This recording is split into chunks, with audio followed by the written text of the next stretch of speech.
BRS నిర్లక్ష్యం వల్లే ప్రమాదం. గత సర్కార్ టన్నెల్ పనులు మధ్యలోనే వదిలేసింది. పనికే రాదని చెప్పిండు కేసీఆర్. పనికి రాదనే పక్కన పెట్టామని చెప్పిండు. ఇక నువ్వు మళ్ళా పాడిందే పాడరా పాసుపనుల గీసు కానీ నువ్వు పాటలు పాడకండి మంత్రి గారు. పాడిందే పాడరా పాసుపనుల గీసు కానీ పాటలు పాడకండి. గత సర్కారు ఇడిచిపెట్టిందని ముఖ్యమంత్రి గారే పవర్ పాయింట్ ప్రజెంటేషన్లో అసెంబ్లీలోనే స్పష్టంగా చెప్పిండు. అది పనికిరాని ప్రాజెక్టు అని ఆయన, దాంట్లో వెలుతురు ఉండదు, ఓ మార్గం ఉండదు, అలా లోపలికి పోయినోడు లోపలికి పోయినట్టే మళ్ళీ బయటికి వచ్చేటట్టు ఉండదు. అది పనికిరాని ప్రాజెక్ట్ అని బయట దాన్ని పక్కన పెడతానమని ఆయన చెప్పిండు. మళ్ళీ నిర్లక్ష్యం ఏమున్నది? పనికే రాదని పక్కన పెట్టామని ఆయన ఒప్పుకునే మళ్ళీ నిర్లక్ష్యం ఏమున్నది? కనీసం కరెంటు సప్లై కూడా ఇవ్వలేదు. దాంతో డివాటరింగ్కు ఇబ్బందులు. 2-3 రోజుల్లో రెస్క్యూ ఆపరేషన్ పూర్తవుతుందని వెల్లడి. ఇంకా 2-3 రోజులు ఆట.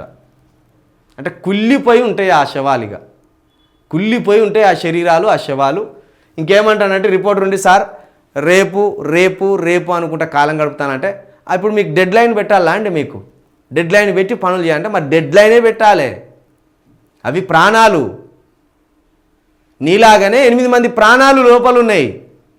చనిపోయిన ఆ ప్రాణాలకు కూడా విలువ ఇయ్యవా? ఆ మృతదేహం కనీసం కుళ్ళు పట్టకుండా, చెదలు పట్టకుండా, పురుగులు పట్టకుండా నన్ను ఉంటే ఆ వాళ్ళని చనిపోయిన వ్యక్తులను బయటికి తీసుకొస్తే వాళ్ళ కుటుంబ సభ్యులన్న కనీసం చూసేటట్టు ఉండాలి కదా. ముఖాలు చివరి చూపు అంటాం కదా, గదన్న చూసేటట్టు ఉండాలి కదా. ఇంకా 4-5 రోజులు, ఇంకో 3 రోజులు డెడ్ లైన్ పెట్టే చేయాలి పని. పంపినావా?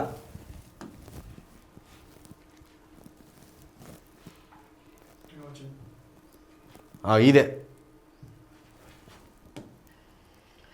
రైతు భరోసా షాక్. 1,00,000 ఎకరాలు బ్లాక్. వెబ్సైట్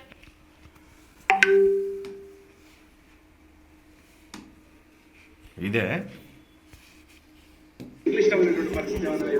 చూడు బాబు, నిన్న 2 days అన్నా, 2-3 days అంటారా? నీకేమన్నా డెడ్ లైన్ పెట్టాలనా? సార్ నేను మీ 2 days టైం బాండ్ లో పూర్తి చేస్తామన్నారు ఆపరేషన్. మళ్ళీ ఈ రోజు 3 రోజులు అంటారు. ఏమైనా సంక్లిష్టమైనటువంటి పరిస్థితి ఏమైనా ఎదురైందా? చూడు బాబు, నిన్న 2 days అన్నా, 2-3 days అంటారా? నీకేమన్నా డెడ్ లైన్ పెట్టాలనా? కేసీఆర్ అనేది తప్పులేదా ఇందులో నిజంగా? అంటే రోజు 2 days అని డెడ్ లైన్ పెట్టుకుంటా పోతే పిచ్చోళ్ళ, రిపోర్టర్లు పిచ్చోళ్ళ, ఈ రాష్ట్ర ప్రజలు పిచ్చోళ్ళ, ప్రతిపక్షం పిచ్చిదా? డెడ్ లైన్ అంటే డెడ్ లైనే. మరి 8 ప్రాణాలు కదా. అరే ఒక గొర్రె తప్పిపోతేనే ప్రాణం విలవిలలాడవుతుంది. ఇంట్లో ఉన్న కుక్క పిల్ల తప్పిపోతేనే ప్రాణం విలవిలలాడుతుంది. 8 మంది ప్రాణాలు 6 రోజులుగా 8 మంది ప్రాణాలు SBS టన్నెల్లో చిక్కుకుంటే నువ్వు ఇంత నెమ్మదిగా, ఇంత పని, ఇంత చిత్తశుద్ధి లేనట్టు, ఇంత నిర్లక్ష్యంగా సమాధానం చెప్తే ఎట్లా? డెడ్ లైన్ పెట్టాలంటే డెడ్ లైనే పెట్టాలి. మరి డెడ్ లైన్ పెట్టే పని చేయాలి. పోయి తినేస్తారా? ఇంకో పని మీద, SLB పని మీద పోయి రోజా అక్కడ కూర్చొని ఆ సైడ్ దగ్గర కూర్చొని చికెన్లు, మటన్లు ఇంకేమన్నా దొరికితే తాగి వస్తారా? ఏం మాట ఇది? భరోసా లేకుండా మాట్లాడడం.